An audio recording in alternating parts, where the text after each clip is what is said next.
Satu unit rumah diserahkan Kepala Kepolisian Daerah Aceh kepada Nyak Lambot, janda berusia 93 tahun di Kabupaten Aceh Besar.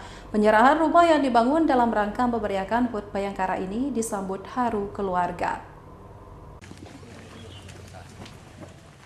Didampingi PJ Bupati, unsur Forkopimda Aceh Besar dan Forkopimcan, penyerahan rumah bagi warga Gampung Ladong, Kecamatan Masjid Raya ini berlangsung pada Jumat kemarin. Penyerahan ditandai pemotongan pita dan penyerahan kunci kepada Nyak Lambot, janda almarhum Tengku Hashim, penerima rumah bagi duafa ini.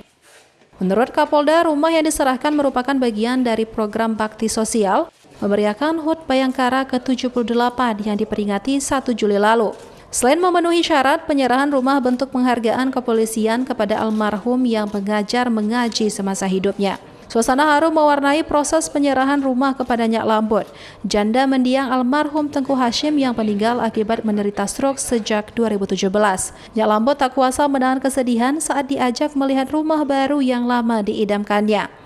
Selain rumah, Polda Aceh melalui Polresta Banda Aceh juga mendirikan fasilitas mandi cuci kakus dan membangun sumur bor di Gampung Baro dan Berandeh, Kecamatan Masjid Raya.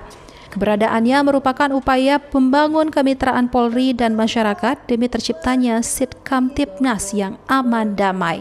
Ini sebelumnya ini tempat untuk dijadikan tempat pengajian oleh beliau itu.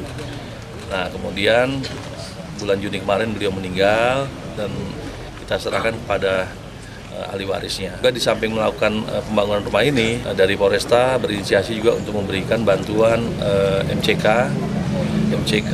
untuk masyarakat Gampung Baro ya, dan Berandeh. Di kesempatan yang sama, Kapolda turut menyerahkan bantuan fasilitas MCK secara virtual ke warga Berandeh dan Gampung Baro di Kecamatan Masjid Raya. Keberadaan fasilitas ini dinilai menjadi upaya preventif dalam menjaga kesehatan masyarakat dari penyebaran penyakit. Kapolda mengajak warga menjaga fasilitas yang telah ada sehingga membawa manfaat tidak saja bagi warga setempat, tapi juga tamu yang berkunjung. Dari Aceh Besar, Tim Liputan iNews melaporkan.